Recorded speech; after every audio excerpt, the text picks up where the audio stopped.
आज अपन अपना 11th physics का chapter number 5 law of motion गति के नियम स्टार्ट कर रहे हैं। गति के नियम मतलब गति के नियम। उससे पहले अपन मतलब ये गति क्यों होती है, किस कारण से होती है वो देखेंगे। तो इसके अंदर अपने को क्या क्या चीजें पढ़नी है पहले वो देख लेते हैं। भाई इसके अंदर इस चैप्टर के अंदर अपने को क्या क्या पढ़ना है, इसका इंट्रोडक्शन, इसके अंदर क्या क्या चीजें आएगी पहले वो देख लेते हैं।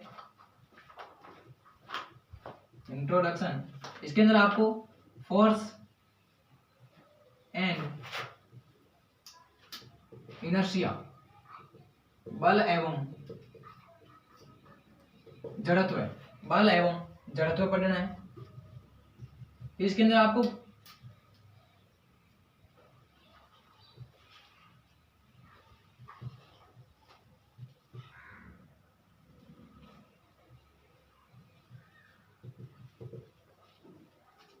फिर आपको अरस्तु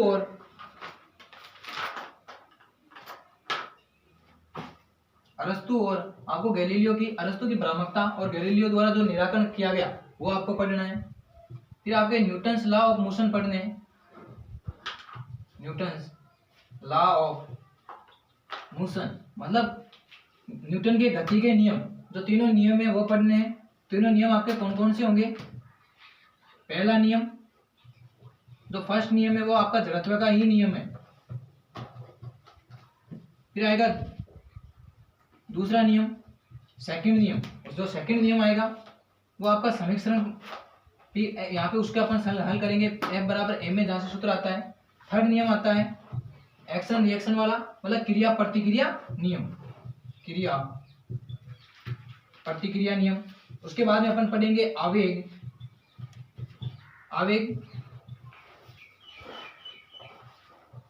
उसके बाद में पढ़ेंगे अपन रेखीय संवेग संरक्षण का सिद्धांत, रेखीय संवेग संरक्षण का सिद्धांत, रेखीय संवेग संरक्षण का सिद्धांत मतलब लीनियर जो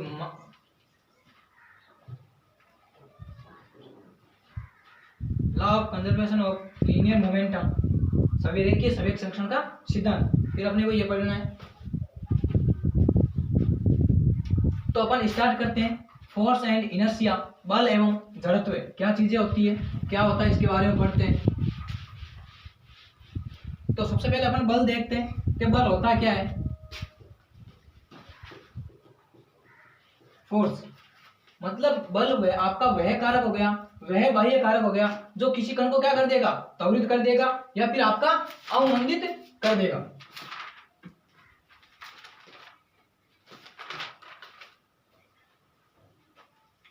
मतलब आपका बल क्या करेगा, कोई कण है उसको या तो त्वरित करने का प्रयास करेगा या फिर त्वरित कर ही देगा। तो या फिर इसको देखो दूसरी परिभाषा के हिसाब से बोले तो बल मतलब वह कारक हो गया, बाह्य कारक हो गया। यदि ये विरामावस्था में तो इसको बल लगा के क्या कर सकते हैं, आपको इसको गतिशील अवस्था में लाने का प्रयास कर सकते हो या ला सकते हो। ठीक है।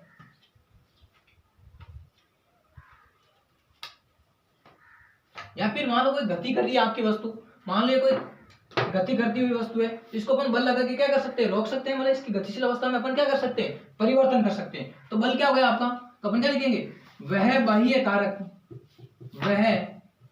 कारक जो वस्तु को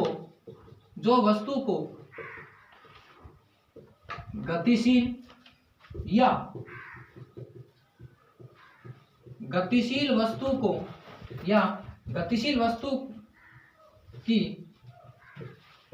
स्थिति में परिवर्तन करता है या फिर उसका परिवर्तन करने का प्रयास करता है, या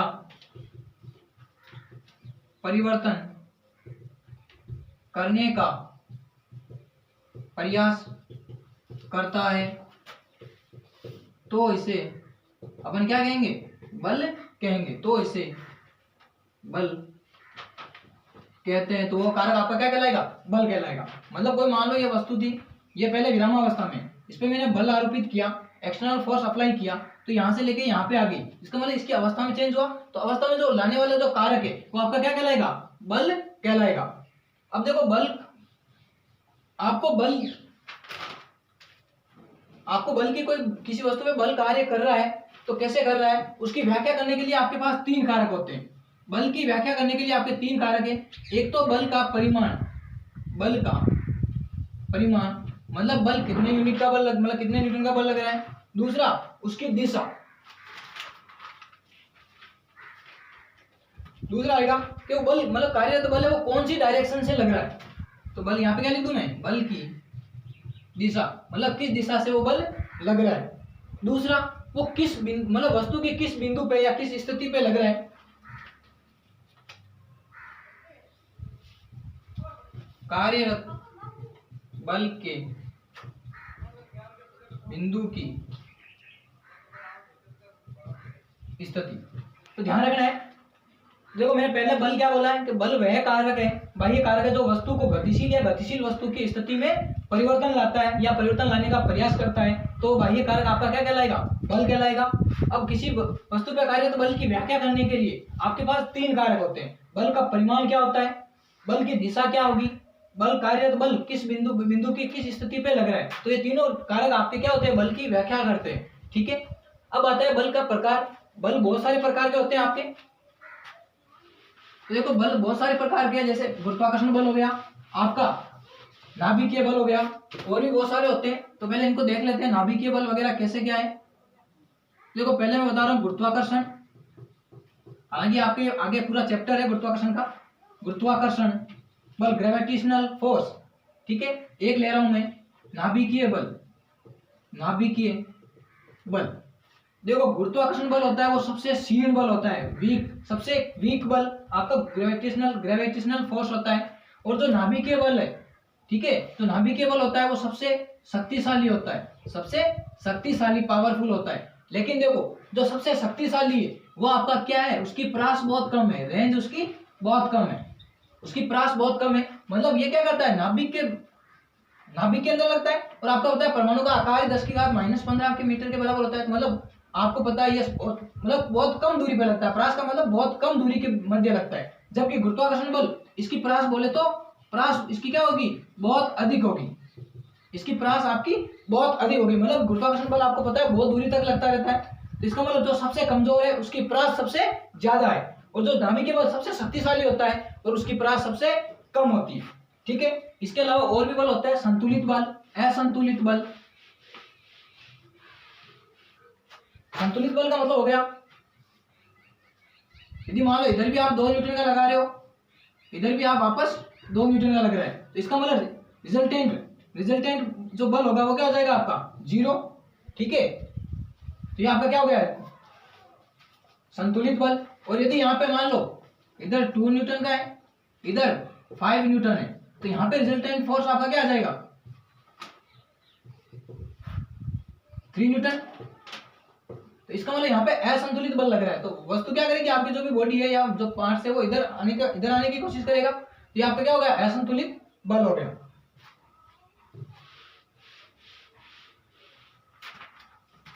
अब देखो आगे अपन बल के मात्रक देख लेते हैं। पहले बल के या बल का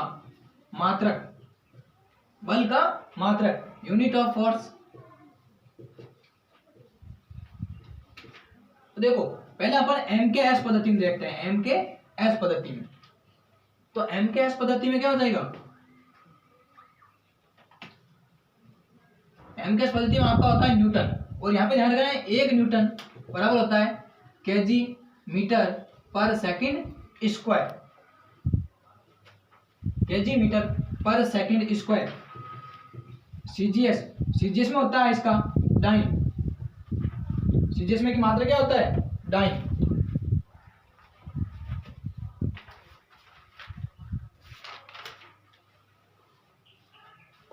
सीजीएस में इसका मात्रक होता है आपका डाइन। अब देखो आपको यहां से एक छोटा सा ध्यान रखना है, 1 न्यूटन बराबर होता है 10⁵ डाइन। 1 न्यूटन बराबर 10⁵ डाइन। ये किस प्रकार आया मैं बता देता हूं। आपको पता है 1 न्यूटन किसके बराबर होता है, केजी मीटर पर सेकंड स्क्वायर। देखो अब अपने को डाइन सीजीएस में होता है, सीजीएस में किस प्रकार आएगा, देखो यहाँ पे तो केजी में, तो सीजीएस में क्या होता है, ग्राम में होता है। तो आपको पता है 1 किलोग्राम में कितने ग्राम होते हैं? 1000। फिर आपको पता है जो लंबाई, मान लो लंबाई जो भी मात्रा है सीजीएस में क्या होता है? सेंटीमीटर में होता है। तो 1 मीटर में कितने सेंटीमीटर होते हैं? 100 सेंटीमीटर। बटे में आपका सेकंड है तो आप इसको सेकंड ले सकते हो। तो यहां से क्या आ जाएगा? देखो 10 की घात 5 और आप मात्रा क्या हो जाएगा? ग्राम सेंटीमीटर पर सेकंड स्क्वायर बराबर क्या होता है? डाइन। यहाँ पे लिख देंगे डाइन। तो 1 न्यूटन बराबर कितना आ गया? 10 की घात 5 डाइन। आपके कंफ्यूज नहीं होना चाहिए कि 1 न्यूटन बराबर 10 की घात 5 डाइन कैसे आया। अब देखो इसकी विमा देखते हैं, बल की विमा। हालांकि विमाओं का भी आपके एक अलग चैप्टर है डायमेंशन का। तो पहले अपन बल की विमा देखते हैं। बल की विमा डायमेंशन। देखो बल बराबर होता क्या है?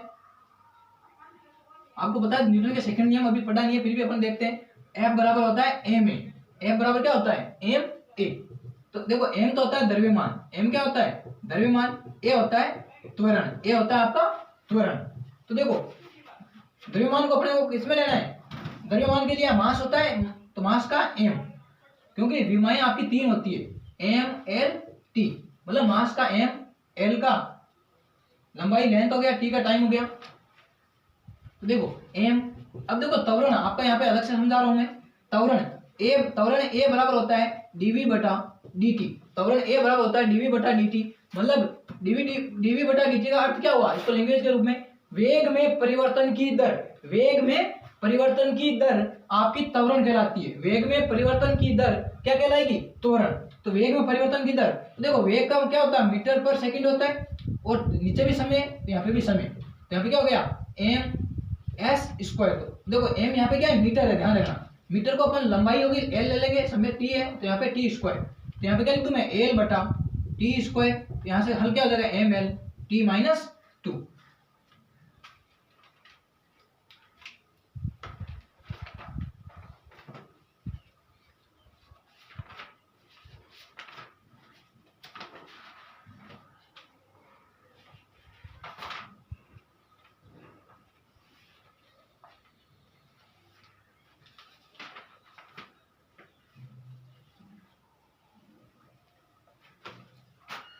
M L T minus 2। अब बल की विमाएं हो गई।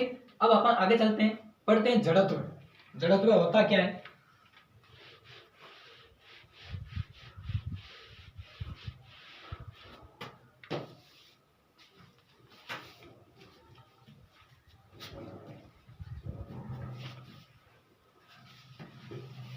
जड़त्व है। उससे पहले मैं थोड़ी एक चीज बता देता हूँ। बल देखो आपका बल क्या कर सकता है? बल आप किसी वस्तु में मतलब त्वरित कर सकता है या अवमंदित कर सकता है। बल आपका दूसरा, देखो पहला मैंने बताया किसी कण को त्वरित कर सकता है। दूसरा बल आपका क्या कर सकता है? किसी वस्तु के आकार में क्या कर सकता है? परिवर्तन ला सकता है। बल आपके किसी वस्तु के आकार में परिवर्तन ला सकता है। अब देखो बल आप 2 प्रकार से लगा सकते हो। बल आप कितने प्रकार से लगा सकते हो? 2 प्रकार से। एक तो संपर्क करके, संपर्क बल मान लो मैं, और दूसरा दूरी का बल। दूरी का बल। देखो संपर्क बल का मतलब हो गया, मान लो ऐसे कोई, ये आपका कोई ऑब्जेक्ट है और उस पर मैं क्या कर रहा हूँ? इसमें इसको संपर्क करके ऐसे बल लगा रहा हूँ, इसको विस्थापित कर रहा हूँ, तो इसके संपर्क में आके बल लगा रहा हूँ, तो आपका कौन सा होगा? संपर्क बल। उदाहरण जैसे आप, ये तो मैंने बताया ही है, इसके अलावा आप साइकिल के पैडल मार रहे हो तो उसके संपर्क में हो आप, तो कौन सा बल? संपर्क बल हो गया। या किसी वस्तु को आप खींच रहे हो तो उसके टच में हो रहे हो आप, संपर्क में आ रहे हो, तो भी कौन सा बल होगा? संपर्क बल। मतलब इस प्रकार का बल। यदि आप इसके टच में होकर बल लगा रहे हो तो ये कौन सा हो गया? संपर्क बल। अब देखो दूरी का बल, दूरी पर कार्यरत बल या दूरी का बल किससे बोलेंगे अपन? जिसको अपन क्षेत्रीय बल भी बोल सकते हैं। जिसको अपन क्या बोल सकते हैं? क्षेत्रीय बल। दूरी का बल का मतलब आप ऑब्जेक्ट के संपर्क में नहीं आओगे, दूर से ही क्या करोगे? बल अप्लाई करोगे। तो देखो गुरुत्वीय बल, सबसे पहले दूरी के बल में उदाहरण बता रहा हूं मैं। गुरुत्वीय बल, दूरी के बल का उदाहरण है, ध्यान रखना है। दूरी के बल का उदाहरण है गुरुत्वीय बल। अब आपको जो गुरुत्वाकर्षण का बल हर ऑब्जेक्ट पे लगता है, तो गुरुत्वाकर्षण मान लो कोई वस्तु है, अब गुरुत्वाकर्षण का बल लगेगा तो अब इसके मतलब संपर्क में आए बगैर लग रहा है, मतलब इसके टच नहीं हो रहा है। दूसरा चुंबकीय बल। चुंबकीय बल भी आप क्या कर सकते हो? दूरी से बल लगता है चुंबकीय बल पे, ठीक है। तो ये सारे के सारे क्या हो गए? चुंबकीय बल, गुरुत्वीय बल, ये आपके किसमें? दूरी का बल कहलाते हैं, मतलब उनके संपर्क में नहीं आता है, ऑब्जेक्ट संपर्क में नहीं आता है, ठीक है।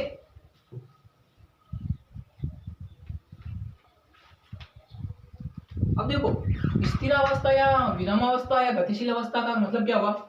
यदि कोई ऑब्जेक्ट है और उस पर मतलब संतुलित बल लग रहा है, मतलब इधर भी दो न्यूटन, तो वस्तु क्या रहेगी आपकी? विरामावस्था में। और यदि असंतुलित बल लग रहा है, जैसे मान लो इधर मैं 2 का और इधर 5 का लगा रहा हूँ या 6 का लगा रहा हूँ, तो असंतुलित हो गया और वस्तु क्या करेगी आपकी? गति करने लग जाएगी। ठीक है, तो ध्यान रखना, संतुलित बल में क्या होते हैं? सभी तरह से बल समान रूप से बल लगता है और असंतुलित बल में अलग अलग बल लगते हैं। अब देखो जड़त्व होता क्या है, तो इसका देखो परिभाषा पहले, पदार्थ का वह गुण जो अपनी गतिशील या विरामावस्था में परिवर्तन का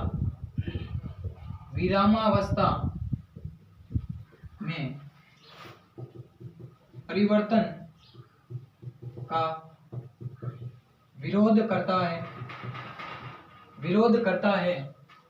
पदार्थ का वह गुण जो अपनी गतिशील या विरामावस्था में परिवर्तन का विरोध करता है, तो वह जड़त्व इनर्शिया कहलाता है। ठीक है। दूसरा, कोई मान लो कोई एक समान से कोई वस्तु गति कर रही है,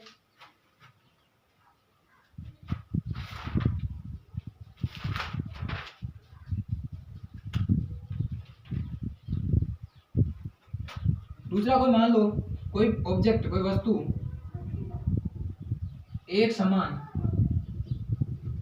गति से गति कर रही है, मतलब कोई एक वस्तु है जो एक समान गति से गति कर रही है, तो वह अपनी गतिशील अवस्था में परिवर्तन का क्या करेगी? विरोध करेगी। तो वह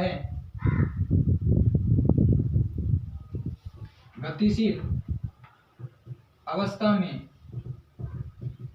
परिवर्तन का विरोध करती है, और यह गुण भी आपका क्या कहलाएगा? तो यह आपका क्या कहलाएगा? जड़त्व कहलाता है, इनर्शिया कहलाता है। या कोई वस्तु कोई विरामावस्था में, कोई भी वस्तु क्या हो आपकी विरामावस्था में हो, तो विरामावस्था में ही रहना चाहती है। और कब तक रह सकती है? जब तक उस पर कोई एक्सटर्नल फोर्स अप्लाई नहीं किया जाए। मान लीजिए कोई वस्तु है, इस पे मतलब ये आपकी क्या करेगी? विरामावस्था में रहनी चाहिए जब तक कि मैं उस पर क्या नहीं करूं?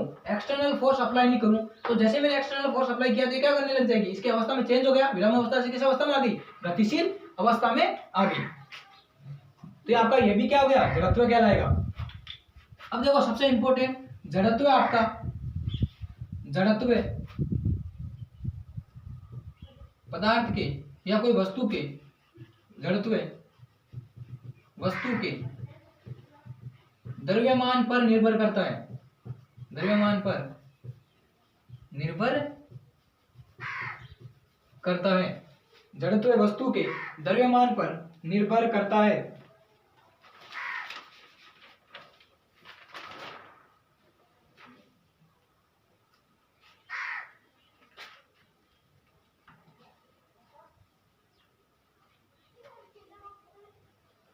दूसरा मैंने बोला जब जड़त्व केवल वस्तु के द्रव्यमान पर निर्भर करता है, और ये किस पे निर्भर नहीं करेगा, तो ध्यान रखना है ये आपके आकार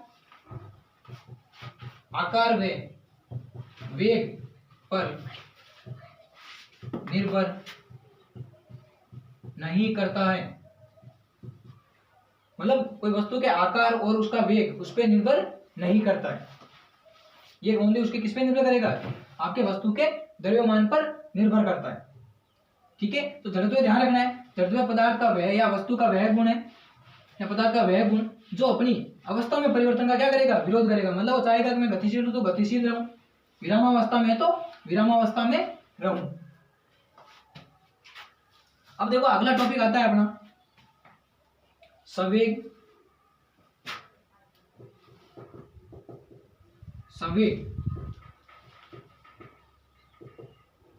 मोमेंटम। देखो संवेग आपको ध्यान रखना है, संवेग को पहली बात आप पी से डिनोट करोगे। संवेग को किससे डिनोट किया जाता है? पी से। और संवेग होता क्या है आपका? किसी वस्तु के द्रव्यमान और उसके वेग का गुणनफल m × v क्या कहलाएगा? संवेग कहलाता है। तो ध्यान रखना है, संवेग किसे कहेंगे? पदार्थ के द्रव्यमान और उसके वेग का गुणनफल क्या कहलाता है? संवेग कहलाता है।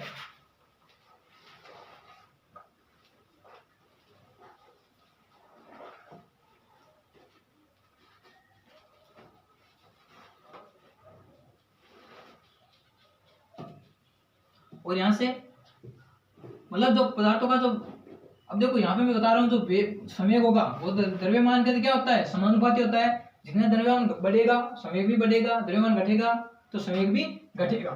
दूसरा, आपका जो वेलोसिटी होता है, वेग, वो आपके द्रव्यमान के क्या होता है? व्युत्क्रमानुपाती होता है। जो वेलोसिटी होती है वो आपके जो मास के क्या होगी?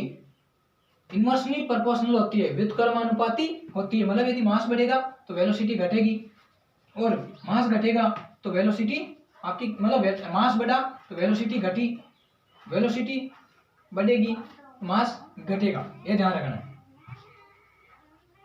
अब आगे देखते हैं अपन अरस्तु की भ्रामकता, अरस्तु की भ्रामकता और गैलीलियो का निराकरण।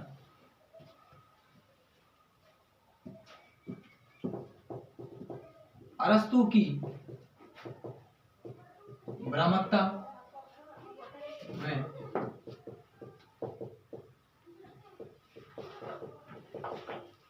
गैलीलियो का निराकरण।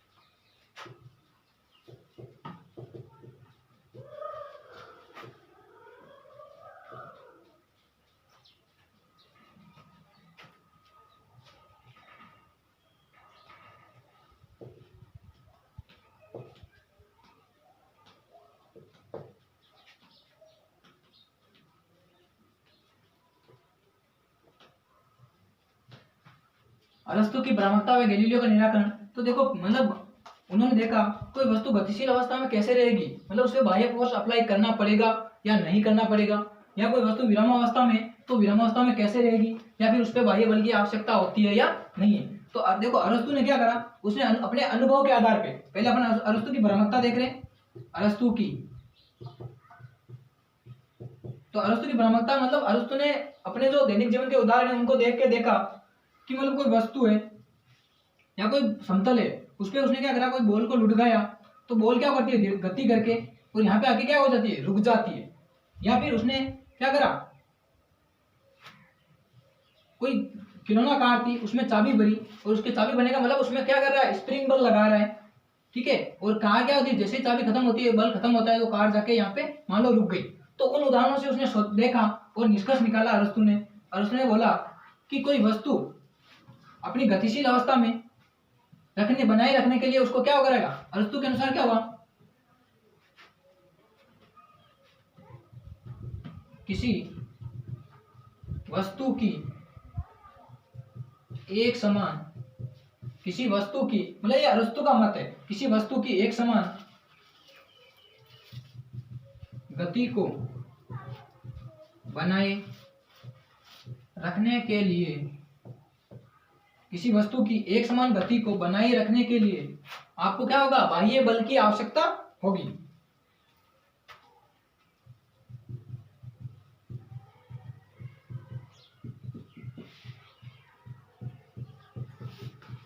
देखो अरस्तु ने क्या करा, ये दैनिक जीवन के उदाहरण थे, मतलब एक समतल पे बॉल को लुढ़काया और बॉल क्या करी, मतलब कुछ दूरी पे जाके रुक गई। या फिर उसने क्या करी, खिलौना कार थी, उसके अंदर चाबी भरी, चाबी भरने का मतलब उस पर स्प्रिंग बल आरोपित करा, तो कार क्या करती है? जब तक उसमें चाबी रहती है तब तक वो चलती रहती है और आगे जाके रुक जाती है। तो इन उदाहरणों से उसने बोला, उसका अरस्तु का मत था कि किसी वस्तु की एक समान गति को बनाए रखने के लिए बाह्य बल आवश्यक होगा, मतलब उसमें एक समान गति बनाए रखने के लिए उसको आपने कुछ ना कुछ एक्सटर्नल फोर्स आपको अप्लाई करते रहना होगा, तभी वो वस्तु क्या करेगी? एक समान गति करेगी। तो देखो इसके बाद में आते हैं अपने गैलीलियो। गैलीलियो ने इनका जो मत था उनका खंडन कर दिया, मतलब अरस्तु के जो भ्रामकता थी उसको दूर कर दिया, और गैलीलियो ने अपना बताया, प्रयोग किए और बताए।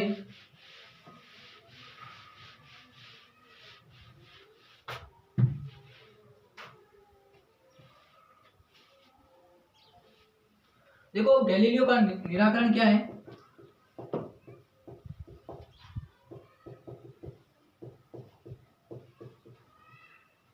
गैलीलियो का निराकरण। देखो गैलीलियो ने क्या करा, और उसने दो ऐसे प्रयोग करे। मतलब एक तो कोई वस्तु थी, उसको ऊंचाई से छोड़ रहा है, तो क्या होता है, वस्तु को जैसे यहाँ पे छोड़ा तो वस्तु का क्या करेगा, वेग बढ़ेगा। या फिर मैं इसको ऊपर फेंकूं, तो ऊपर फेंकूंगा तो यहाँ से मान लो ऊपर फेंका तो वस्तु क्या करेगी, उसका वेग कम होगा और वस्तु क्या हो जाएगी, रुक जाएगी। ठीक है। दूसरा, कोई समतल था, न तो समतल, ठीक है, अब कोई न समतल है और चिकना है। कैसा है, चिकना है, मतलब चिकने का मतलब हो गया उसका फ्रिक्शन, घर्षण क्या होगा, जीरो। और वस्तु का क्या कर रहा है, यहाँ से उसको मतलब लुढ़का रहा है, तो वस्तु क्या करती है, एक समान गति से चलती रहती है। ठीक है। या फिर देखें दूसरा प्रयोग,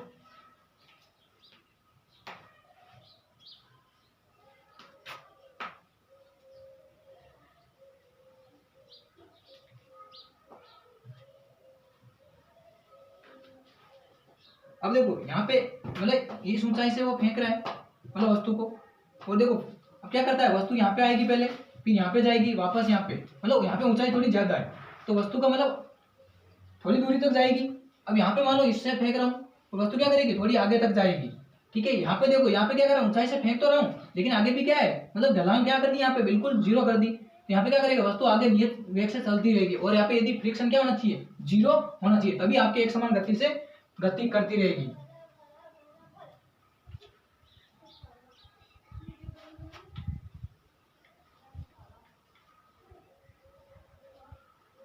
मतलब यहाँ पे अपना ढलान है वो शून्य हो रहा है, तो यहाँ पे क्या करेगी, वस्तु एक समान गति से अनंत समय तक चलती रहेगी, और वहां पे फ्रिक्शन होना चाहिए जीरो। अब देखो उससे इससे निष्कर्ष क्या निकाला। अब देखो गैलीलियो ने जो खंडन किया, उसने ये बोला कि किसी वस्तु को एक समान गति बनाए रखने के लिए किसी भी बाह्य बल की आवश्यकता नहीं होती है। तो देखो पहला निष्कर्ष, किसी वस्तु की एक समान गति बनाए रखने के लिए एक समान बनाए रखने के लिए कोई बाह्य बल की आवश्यकता नहीं होती है। मतलब किसी वस्तु की एक समान गति बनाए रखने के लिए आपको कोई बाह्य बल की आवश्यकता नहीं होगी।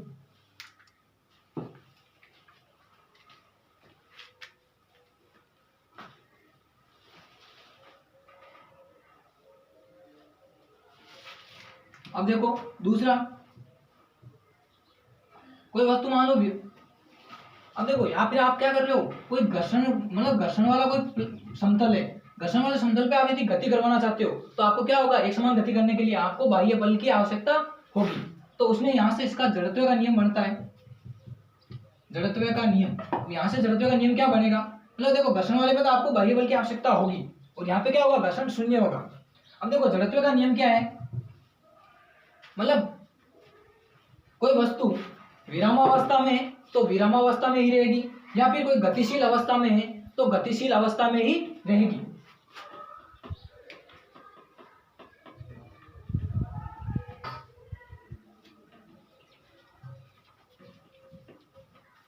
देखो मतलब ये जड़त्व के अनुसार उसने बोला कि मतलब कोई वस्तु विरामावस्था में है तो विरामावस्था में ही रहेगी, या फिर गतिशील अवस्था में है तो गतिशील अवस्था में ही रहेगी।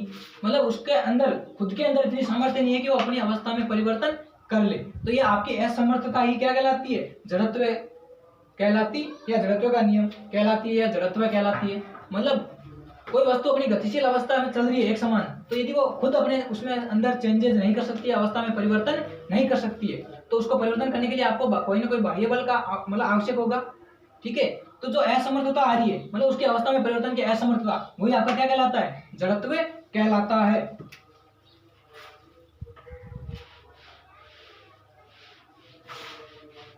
अपन देखते हैं न्यूटन के नियम।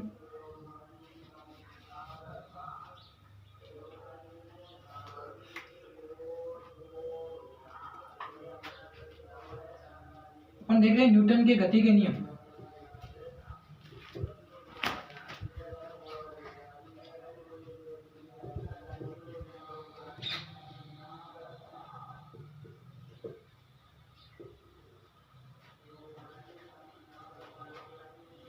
अब देखो न्यूटन की गति का नियम, इसमें अपन पहला नियम पढ़ेंगे ठीक है, तो यहाँ पे लिख दूं मैं first law of Newton's first law of motion. First law of motion, Newton के गति का प्रथम नियम, न्यूटन के गति का प्रथम नियम। अब देखो जो न्यूटन के गति का प्रथम नियम है, ध्यान रखना है, यही आपका जड़त्व का नियम भी कहलाता है, जड़त्व का नियम। जो न्यूटन के गति का पहला नियम है आपका जड़त्व का नियम भी कहलाता है। अब देखो तो यहां से अपन इसकी देखते हैं कि जड़त्व का नियम होता क्या है। तो इस नियम के अनुसार, इस नियम के अनुसार कोई वस्तु गतिशील है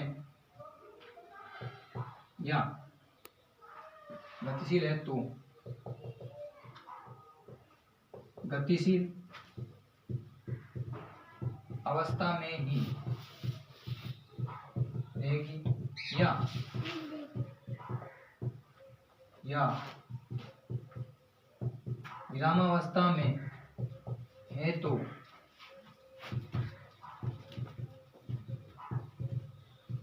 विरामावस्था में ही रहेगी जब तक कोई बाह्य बल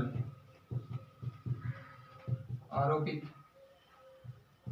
ना किया जाए। देखो जड़त्व का नियम है, न्यूटन का पहला नियम क्या है, न्यूटन के पहले नियम को ही आपको जड़त्व का नियम बोलते हैं, लॉ ऑफ इनर्शिया। तो इस नियम के अनुसार क्या आता है कि कोई वस्तु गतिशील अवस्था में है तो गतिशील अवस्था में ही रहेगी, या फिर विरामावस्था में है तो विरामावस्था में ही रहेगी जब तक कि उस पर कोई बाह्य बल आरोपित ना किया जाए। मान लो कैसे, मान लो कोई वस्तु अभी विरामावस्था में है तो मैं जब तक ये अपनी विरामावस्था में रहेगी, कब तक रहेगी, जब तक कि मैं इसमें क्या नहीं करूं, कोई बाह्य बल आरोपित नहीं करूं। अब देखो जैसे मैंने बाह्य बल लगाया तो क्या हो गया, गतिशील होने लग गई, या फिर ये गति कर रही थी और मैंने क्या कर दिया, उधर से बाह्य बल लगा दिया, क्या इसकी अवस्था में परिवर्तन हो गया। तो मतलब कोई वस्तु गतिशील है तो गतिशील अवस्था में रहेगी, या फिर विरामावस्था में है तो विरामावस्था में ही रहेगी जब तक कि उस पर कोई बाह्य बल आरोपित नहीं किया जाए।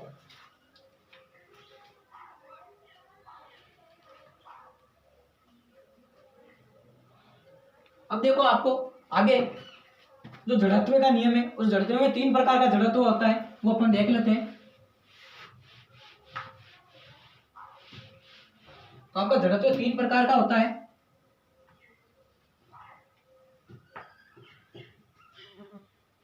विराम का जड़त्व, दूसरा गति का जड़त्व, तीसरा दिशा का जड़त्व। अब देखो पहले हम इनके बारे में हल्का सा समझ लेते हैं। विराम का जड़त्व का मतलब हो गया कोई वस्तु विरामावस्था में है तो विरामावस्था में ही रहेगी, मतलब अपनी अवस्था परिवर्तन में क्या करेगी, विरोध करेगी, मतलब विरामावस्था का परिवर्तन का विरोध करेगी। एग्जाम्पल देखें, अपन एग्जाम्पल देखते हैं इसके।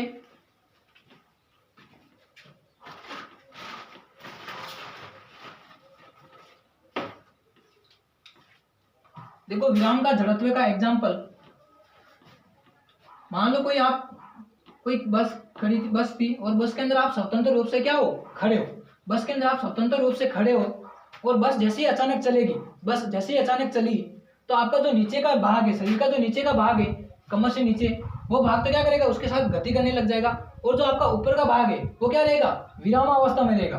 तो आपको पता है विरामावस्था में अब जैसे गति करने लगी तो आप क्या करते हो, पीछे की ओर गिरते हो। तो इसका कारण यही है, वहां पे क्या होता है, ऊपर का जो शरीर है वो विराम अवस्था में रहता है। ठीक है।